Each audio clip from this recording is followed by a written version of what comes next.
O texto é Evangelho segundo João, capítulo 3. Evangelho segundo João, capítulo 3.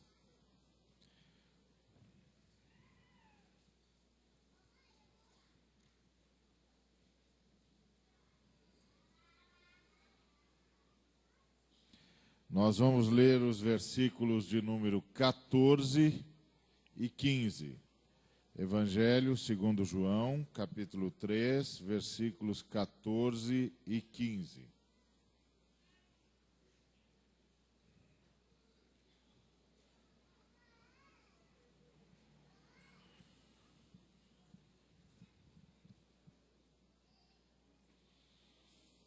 E do modo por que Moisés levantou a serpente no deserto. E do modo por que Moisés levantou a serpente no deserto.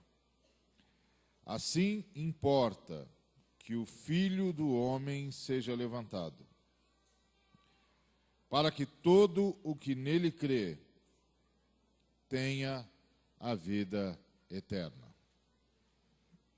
Do modo por que Moisés levantou a serpente no deserto, assim importa que o Filho do Homem seja levantado, para que todo o que nele crê tenha a vida eterna. Pai querido, obrigado por tudo que o Senhor já falou. Continua a santificar e glorificar o teu santo nome, é tudo que nós te pedimos através da tua palavra. Em nome de Cristo Jesus. Amém. Nós estamos assistindo ao diálogo entre Jesus e Nicodemos. Nicodemos era um mestre da lei, ele veio falar com Jesus durante a noite. Nós não sabemos exatamente por que ele veio durante a noite, se ele veio porque ele tinha vergonha que outros mestres da lei soubessem que ele estava falando com Jesus, ou também não sabemos se porventura ele estava vindo até Jesus naquela noite, porque durante o dia todo tinha estado conversando com outros mestres da lei sobre o fenômeno que era Jesus, e ele foi então destacado para ir lá conversar com Jesus, para entender o que está acontecendo. O diálogo de Jesus e Nicodemos é um diálogo muito rico, provavelmente um dos diálogos mais ricos de toda a Escritura Sagrada, de todo o Novo Testamento.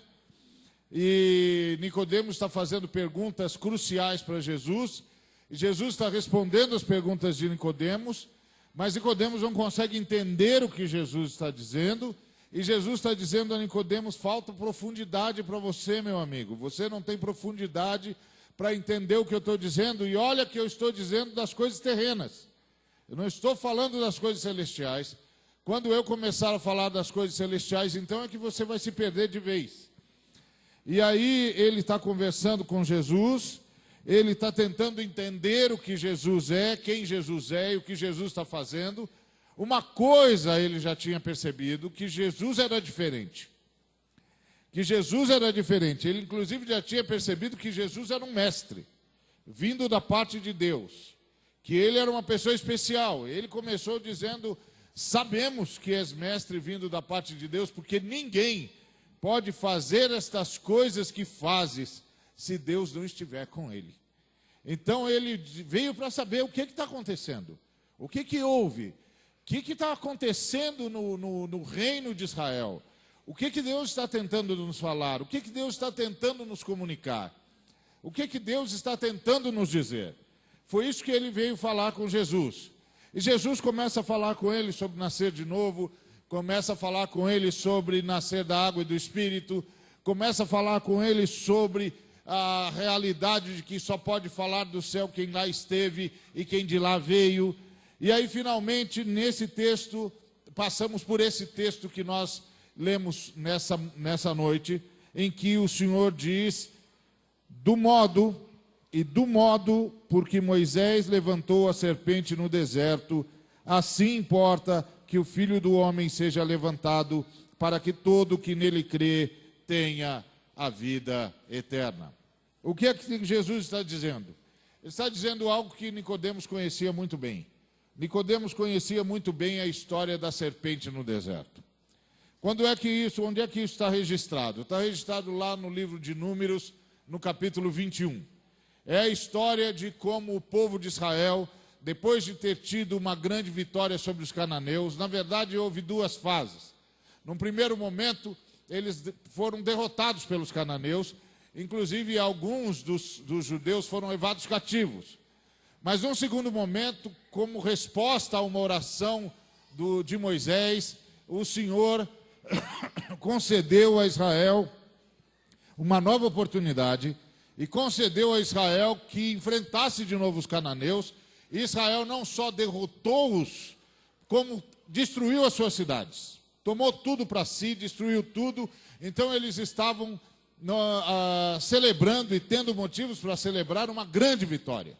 Uma grande vitória contra os cananeus, uma grande vitória onde eles não só venceram os cananeus, como os destruíram as suas cidades, resgataram os seus cativos. Eles estavam celebrando uma vitória, mas durou muito pouco tempo essa celebração, porque em pouco tempo os judeus começaram a murmurar contra Deus. E começaram a se queixar a Moisés, dizendo: você nos trouxe para esse lugar não tem nada, esse lugar não tem comida, esse lugar não tem esperança, esse lugar não tem coisa nenhuma, nós agora somos obrigados a comer esse pão miserável que nós comemos. Você nos trouxe para cá, nos trouxe para esse deserto, nos trouxe para essa ruína, nos trouxe para essa desgraça. E aí Deus reagiu à murmuração do povo de Israel. E como foi que Deus reagiu à murmuração? Como foi que Deus reagiu àquela rebelião do povo de Israel? Porque, na verdade, o que estava acontecendo ali era uma rebelião. Arão já tinha morrido, uma série de situações já tinham acontecido na história de Israel, eles já tinham tido muitas experiências com Deus, eles já tinham tido muitas experiências com o cuidado de Deus, com o milagre de Deus e até mesmo com o juízo de Deus. Até mesmo com o juízo de Deus, porque isso aconteceu depois da morte de Arão. Então eles já tinham tido muitas experiências.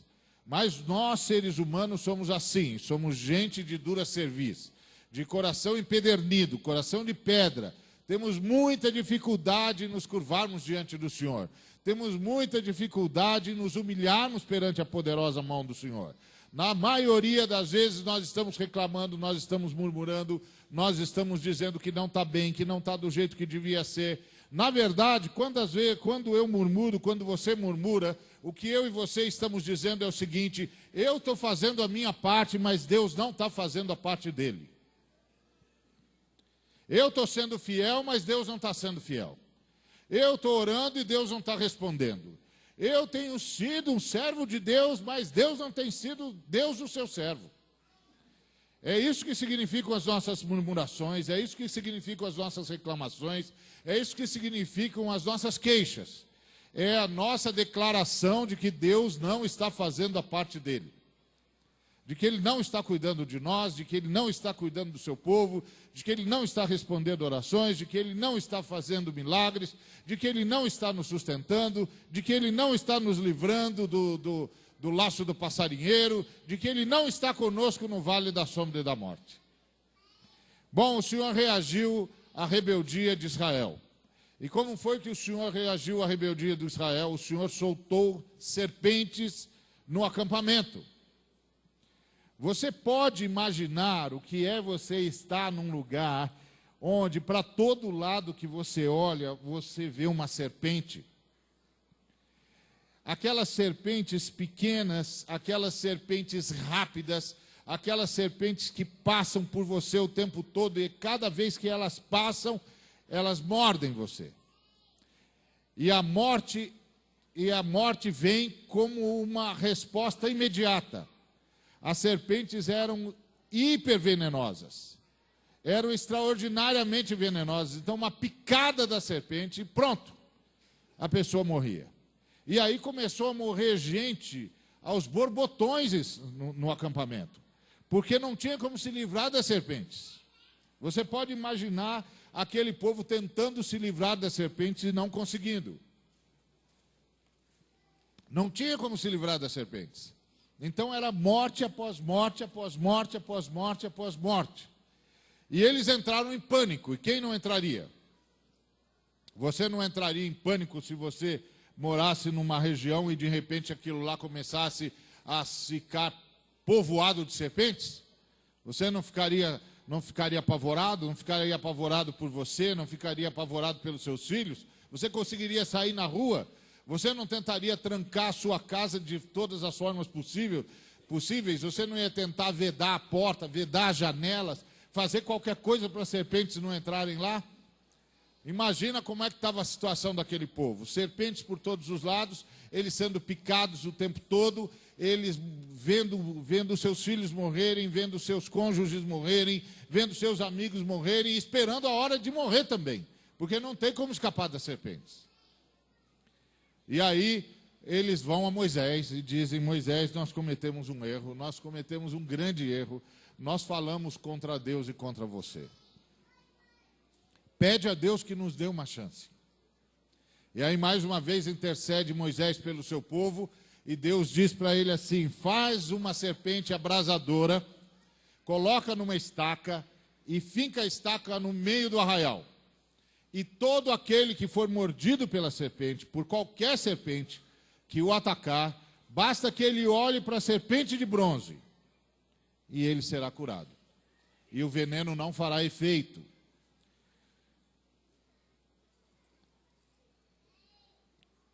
Uma coisa extraordinária, mas uma coisa complicadíssima. Complicadíssima. Por que complicadíssima? Porque o sujeito acabou de sofrer uma picada da serpente. Então ele sentiu a dor, ele sentiu o ataque, e agora ele já está sentindo o veneno da serpente correndo nas suas veias. Mas Deus disse: se você olhar para a serpente de bronze, você será salvo do veneno que já está nas suas veias. Você será salvo da picada que já sofreu. Você será salvo da ação da serpente que já te atacou. Isso é interessante, porque não é da serpente, você será poupado da serpente que vai te atacar. Ou seja, as serpentes não vão te atacar porque você olhou para a serpente de bronze. Não. Você será salvo da serpente que acabou de picar você e cujo veneno você já sente correndo nas suas veias. Se você olhar para a serpente de bronze, a estátua de bronze da serpente, pendurada lá no madeiro, na estaca, ali no centro do arraial, se você olhar para ela, você estará curado. O que significa esse gesto? Bom, esse gesto é extraordinário, porque na verdade o que Deus está incitando o povo dele a crer, aqueles que são picados pela serpente, e todos estavam sendo picados pela serpente, é que ao olharem para a serpente de bronze, eles veriam que a serpente que os picou já está morta. A serpente que os picou já está pendurada na estaca. A serpente que acabou de picá-los e de depositar, de inocular o veneno delas no seu sangue, já está pendurada naquela estaca e, portanto, aquela picada não faz mais efeito e aquele veneno não tem mais poder. Porque a serpente está morta. E não é possível ser ferido por uma serpente que está morta. Não é possível ser envenenado por uma serpente que está morta. Não é possível ser atacado por uma serpente que está morta. Eles tinham de crer que naquela estaca estava morta a serpente que acabara de picar-lhes a base da sua sustentação. Que acabara de picar-lhes o calcanhar e de inocular o seu veneno. Que não tinha mais efeito o veneno, não tinha mais efeito a picada, porque a serpente está morta. E não é possível que uma serpente morta possa envenenar alguém. Não é possível que uma serpente morta possa destruir alguém e possa inocular veneno em quem quer que seja. Mas isso é um exercício extraordinário. Porque ele sentia a picada. Eu senti o veneno correndo no sangue. Eu vou morrer. Porque a picada é terrível. Só a dor da picada já é lancinante. E o veneno dessa serpente é mortal. Então eu vou morrer. Não tem jeito. Mas o Senhor diz, tem. Se você acreditar que a serpente que picou você, que inoculou o seu veneno nas suas veias, está morta na estaca, nem a picada e nem o veneno farão mais efeito, e você se levantará como se nada tivesse acontecido. Só que para isso precisa ter fé. Precisa ter muita fé em Deus. Precisa ter muita fé em Deus, porque o que está sendo proposto lá é uma coisa que hoje a ciência da física quântica, está tentando dizer para a humanidade quando fala que é possível mudar o passado. Porque, na verdade, o que Deus está dizendo é que é possível mudar o passado.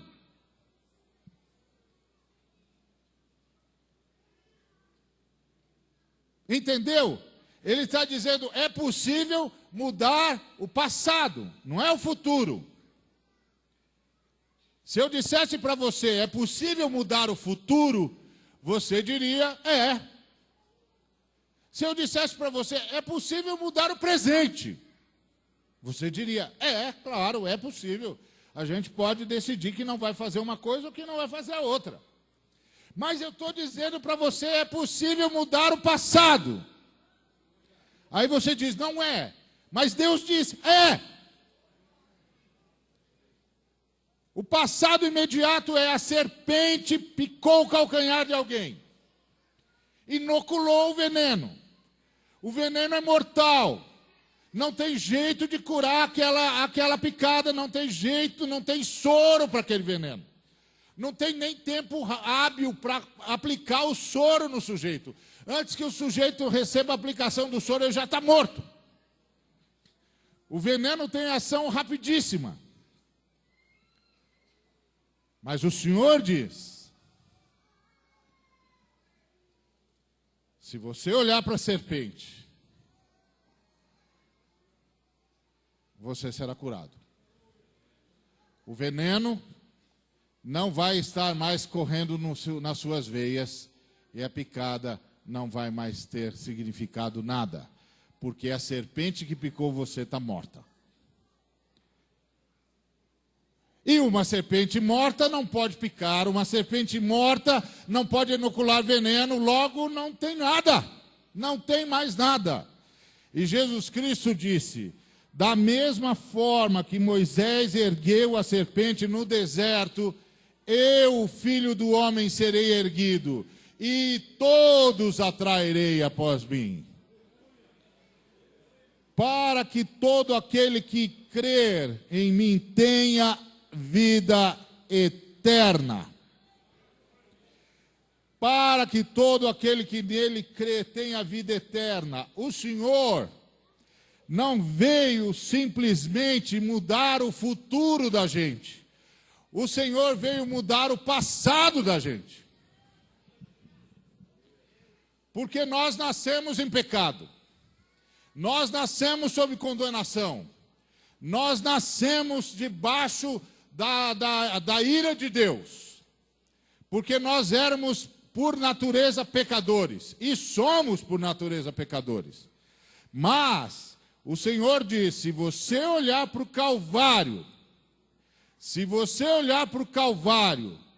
O que está no Calvário é a verdade de que tudo que condenava você está morto lá e, portanto, não há mais nenhuma condenação para os que estão em Cristo Jesus. O passado deles foi mudado, e porque o passado deles foi mudado, eles agora têm presente e têm futuro.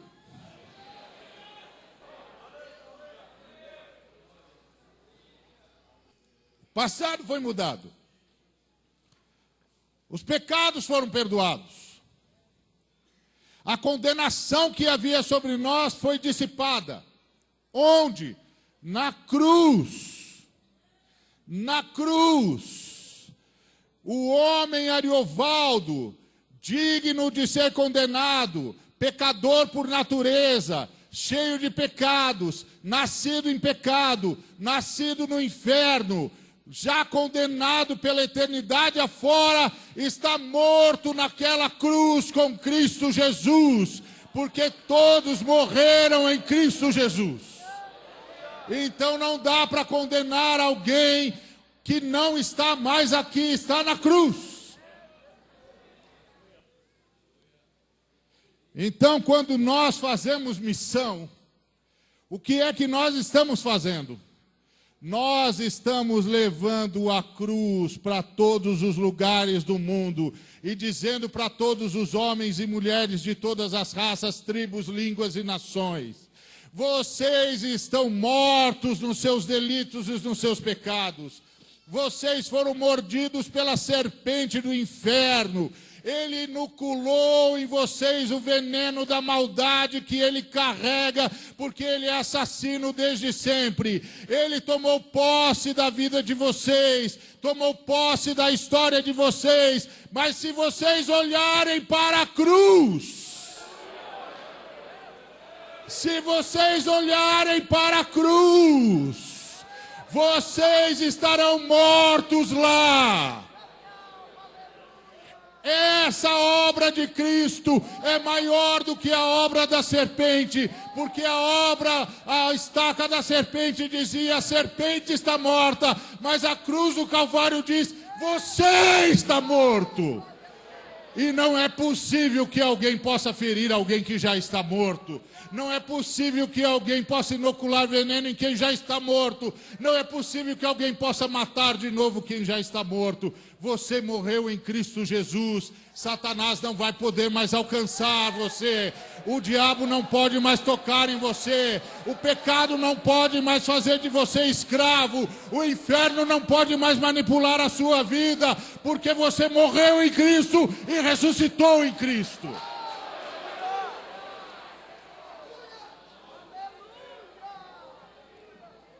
O seu passado foi cancelado.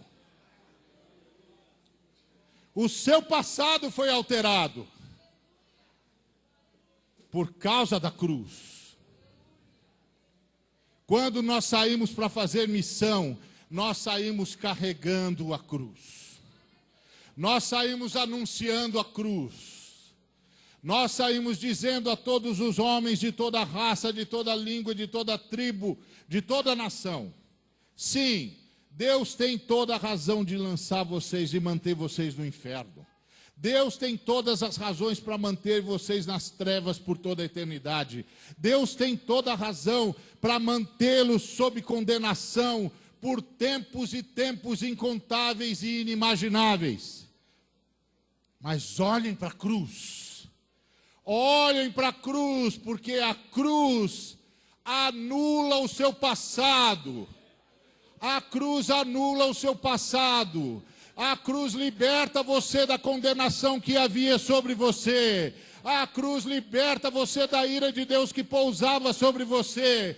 Porque na cruz Cristo morreu em seu lugar. E mais, Cristo chamou você para dentro dele e morreu com você na cruz.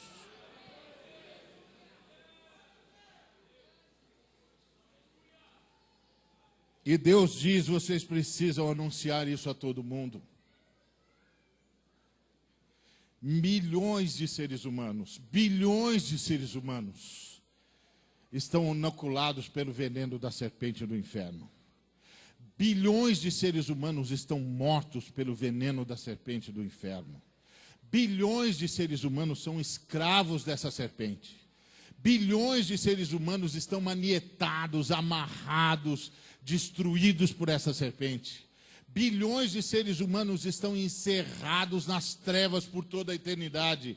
Bilhões de seres humanos continuam no inferno e no inferno continuarão eternidade afora, a menos que olhem para a cruz. E a grande pergunta é: quem vai carregar a cruz?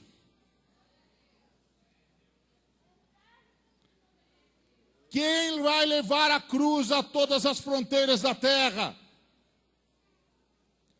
Quem vai levar a cruz a todas as fronteiras do planeta? Quem vai levar a cruz a todas as etnias? Quem vai levar a cruz a todas as raças?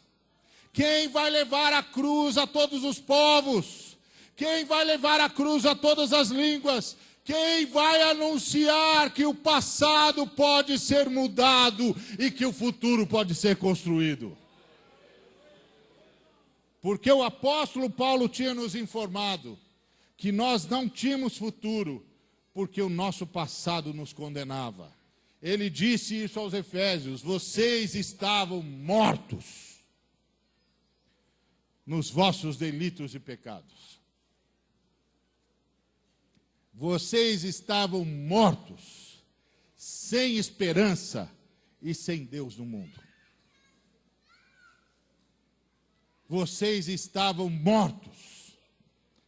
Não é o presente que condena vocês, é o passado que condena vocês. Vocês já estavam condenados. E vocês não tinham outra coisa para fazer na vida senão pecar. E não conseguiam fazer outra coisa senão pecar, pecar, pecar, pecar e pecar.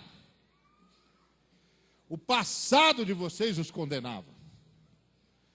Vocês já nasceram nessas trevas e condenados estavam para ficar nelas por toda a eternidade. Mas a cruz, o Pai levantou Jesus Cristo na cruz, da mesma forma que Moisés levantou a serpente no deserto. E todo aquele que olhar para a cruz terá cancelado todos os seus pecados, toda a sua história, todo o seu passado que o condenava, e terá sido arrancado da maldição que pesava sobre os filhos de Adão, e terá sido transportado do império das trevas para o reino de Jesus Cristo, o Filho do amor de Deus. Mas o que é que precisa acontecer para que as pessoas saibam disso? Alguém tem de carregar a cruz. Alguém tem de carregar a cruz. A todos os povos, a todas as nações, a todas as raças e a todas as línguas. E quem é que tem de carregar a cruz? Nós.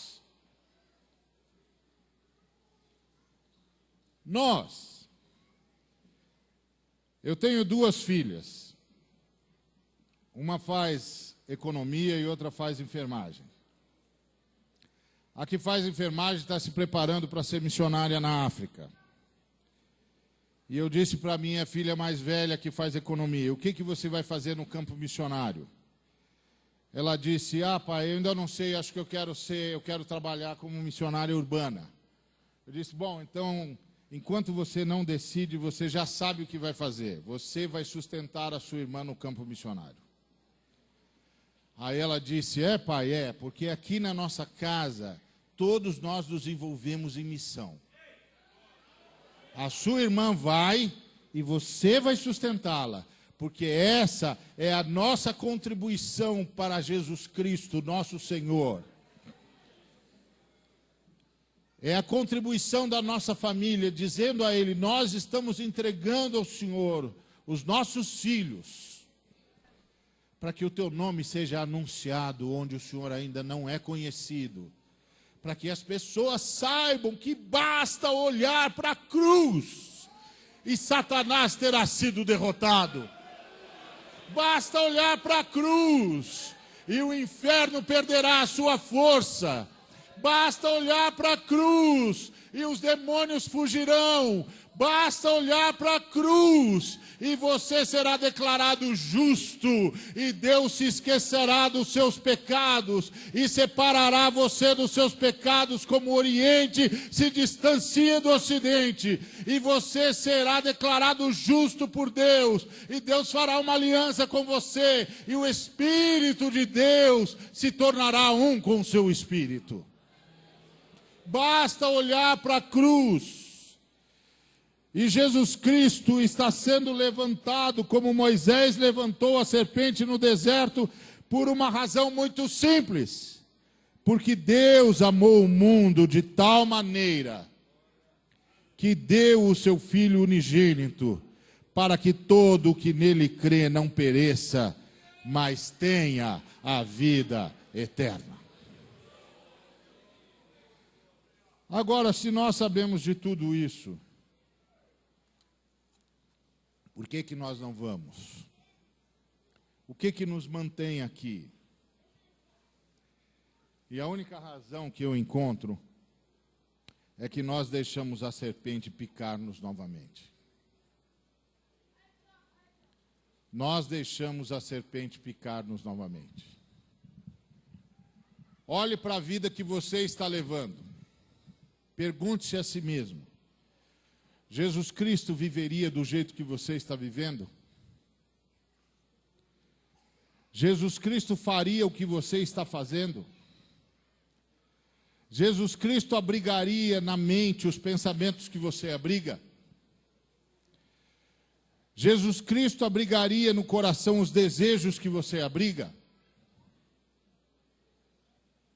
Olhe para si mesmo. Cada um de nós tem de fazer isso todo dia. Jesus Cristo trataria os seus semelhantes como você trata. Jesus Cristo teria as aspirações na vida que você tem. Jesus Cristo se comportaria do jeito que você se comporta. Jesus Cristo namoraria do jeito que você namora. Jesus Cristo buscaria as coisas que você busca. Jesus Cristo falaria da vida do jeito que você fala. Jesus Cristo murmuraria do jeito que você murmura.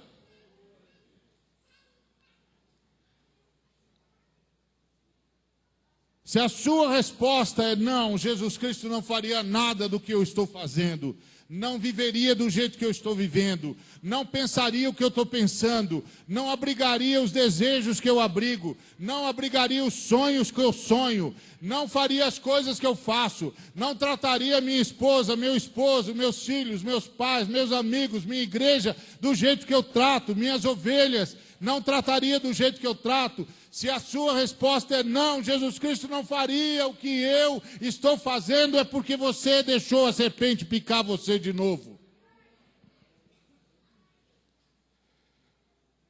Porque você sabe, o diabo não pode ir onde você está, mas você pode ir onde ele está.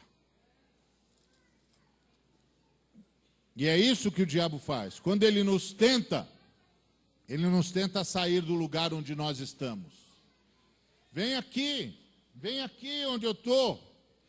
Vem aqui que eu vou mostrar para você como tem coisas boas que o seu Deus não deixa você experimentar. Vem aqui que eu vou dizer para você que tem um outro jeito de viver, mais gostoso. E muitos de nós vão. Muitos de nós vão. Olhe para si mesmo, pergunte: Jesus Cristo assistiria os programas que eu assisto?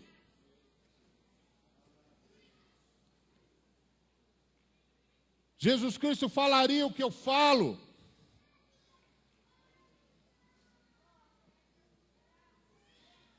E se em alguma dessas coisas Jesus Cristo, o Espírito de Deus, disser para você: Infelizmente, filho, você está fazendo o que eu não faria.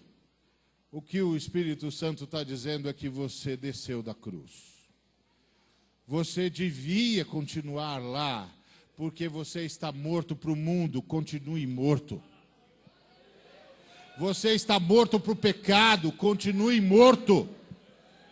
Você está morto para Satanás e os seus anjos, continue morto na cruz.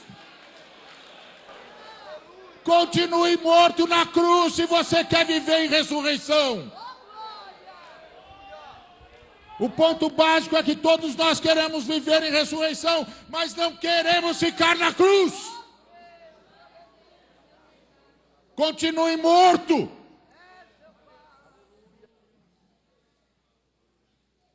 Pergunte a si mesmo. Você que é líder na igreja, eu estou disputando poder na igreja como Jesus Cristo não disputaria. Eu estou achando que isso aqui é minha propriedade, como Jesus Cristo jamais acharia se estivesse no meu lugar.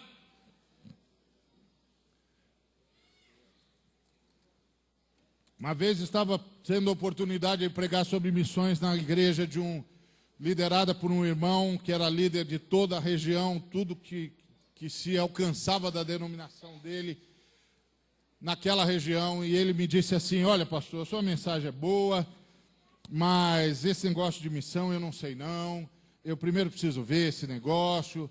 E eu falei para ele assim: o senhor não precisa ver nada.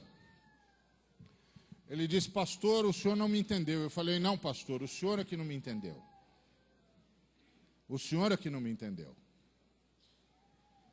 Ele disse: pastor, o senhor é meu convidado. Eu falei: pastor, eu não sou seu convidado. Eu sou servo de Jesus Cristo, não sou seu convidado. Isso aqui não é seu. O seu sangue não serve para coisa nenhuma. O senhor não morreu por ninguém. Eu não sou seu convidado. Eu vim aqui para lhe dizer o que dizem as Escrituras. O senhor tem duas escolhas: e me impede de subir no púlpito, e me manda embora, ou então eu vou subir no púlpito e vou continuar dizendo o que as Escrituras dizem, porque eu não sou seu convidado. Eu não posso ser convidado na minha casa. Eu sou membro da Igreja de Cristo como você. Você não pode me convidar para um lugar onde eu já moro. Tem alguma coisa errada aqui no Brasil. Tem alguma coisa errada aqui com os líderes do Brasil.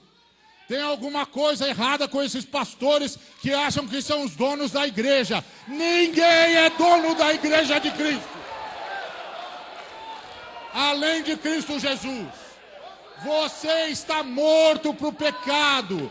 Você está morto para o mundo. Você está morto para a sujeira do poder do mundo. Fique morto. Não saia da cruz. Se você quiser andar em ressurreição. E quem não sai da cruz, carrega a cruz para todos os cantos da terra. A marca de uma igreja sadia é o quanto ela faz de missão.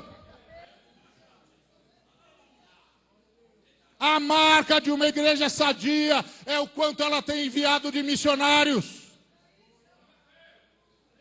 Porque esta é a ordem de Jesus Cristo. E a Bíblia diz: quando Deus fala no seu santo templo, cale-se diante dele toda a terra. Portanto, irmãos, fiquem na cruz. Não saiam da cruz. Não saia da cruz quando for fazer negócios. Não saia da cruz quando for namorar. Não saia da cruz quando for conversar com alguém. Não saia da cruz quando for ligar a TV. Não saia da cruz. Se é que você quer andar em ressurreição. Essa é a palavra do Senhor. E isso é o que o Senhor quer da sua igreja. Ele pagou na cruz o direito de ordenar a igreja. E a igreja recebeu na cruz a obrigação de obedecê-lo. Que Deus nos abençoe.